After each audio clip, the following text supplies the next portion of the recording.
So let's talk about the first scan. For many blokes, that's the real.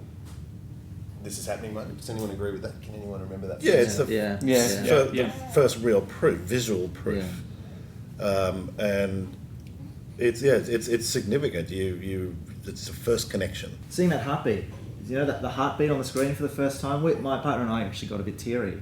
It was mixed emotions, You're excited again, you're unsure of what's going to happen, and then part of what being the scare bit is a bit of worry, like, is this going to turn into a healthy baby, or is it going to be happy? Yeah. You think about its entire life.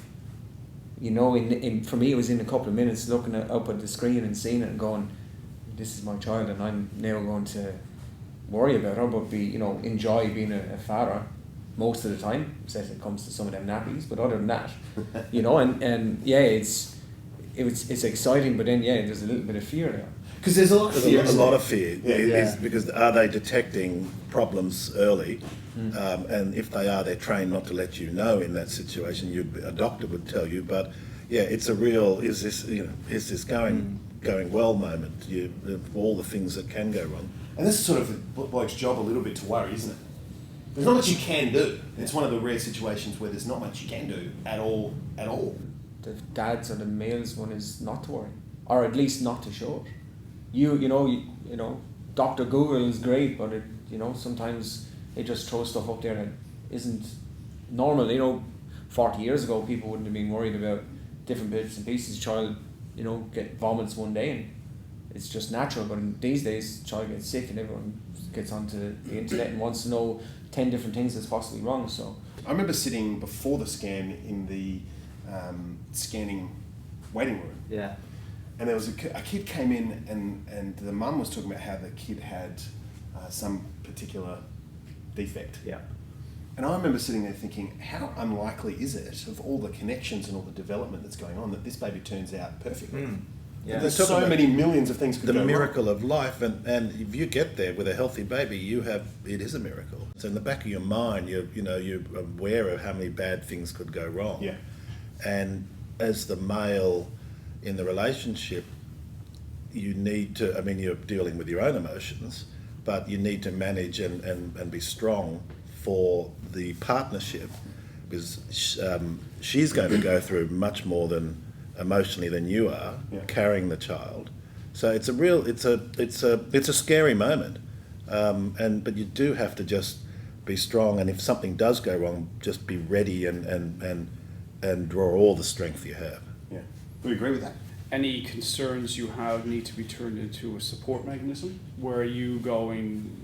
I trained as a chef years ago, so I do all the cooking, I do all the shopping, I do all the laundry, I do clean the house. That sort of thing is the key support, where any worry then is fluctuated away, I think. Did any of you guys have a male support network though, where you would be sucking up that worry and not sharing it with your partner, wife, girlfriend, whatever? Did you have an outlet? Were you talking to a mate? Were you talking to a group of blokes? Was it at the footy or whatever? I spoke to a good friend and I was expressing my concerns and trying to find clarity, and he's sitting there learning and listening, and then he just piped up and he just said, "You're screwed." I thought, oh God. And he's there with two happy kids. He's the happiest guy, happiest father, but and it was more about the loss of time. Forget it. Who you once were is over, and you're screwed. That's true. My tennis doubles partner, I told him my partner was pregnant at exactly the same time, and he responded to say his partner was pregnant. It was fantastic. It's just really good having just a mate there that you can go through it with, share some of these things with, talk about what you're feeling. Would you say that's some advice? Find someone you get Definitely. there to definitely help. Yeah. Amongst all the time throughout this whole process, only once did somebody, it was a cousin of mine, she asked me, "How are you going, Anthony?" And it was only when she asked me that question that I realised that no one had actually asked me that question. And as the bloke, we're supposed to be rocks and the male oracle figure or whatever we are supposed to be these days. But it struck me that actually someone actually asked me, "How am I going?" Yeah.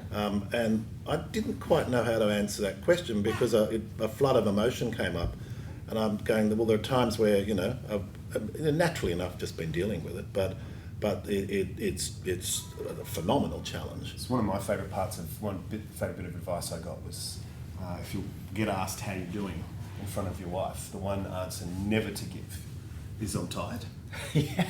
Oh no, there's nothing. Let me tell you about time. But it does.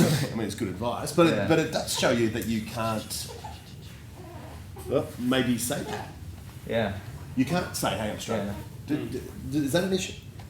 Yeah, definitely, because she's definitely going through much worse, and I think that's probably the case after the kid's born as well. She's definitely going through something much worse than you. You just got to internalise what you're going through to an extent. I mean, you can maybe share it with mates, but yeah, you've got to be there to support her going through something much worse than you are. So the trick there is to have a mate. Yeah. We're going to new she's guest lost here, one. by the way. And then you see this remarkable child, and that's what it's all about. And I mean, watching everyone react to a child, and my reaction to a child. I used to walk down the street and you see a kid and just not even react. But now it's just I'm clucky, and I see that child and just think this is a celebration of life. This is the most amazing thing, and every moment is worth it.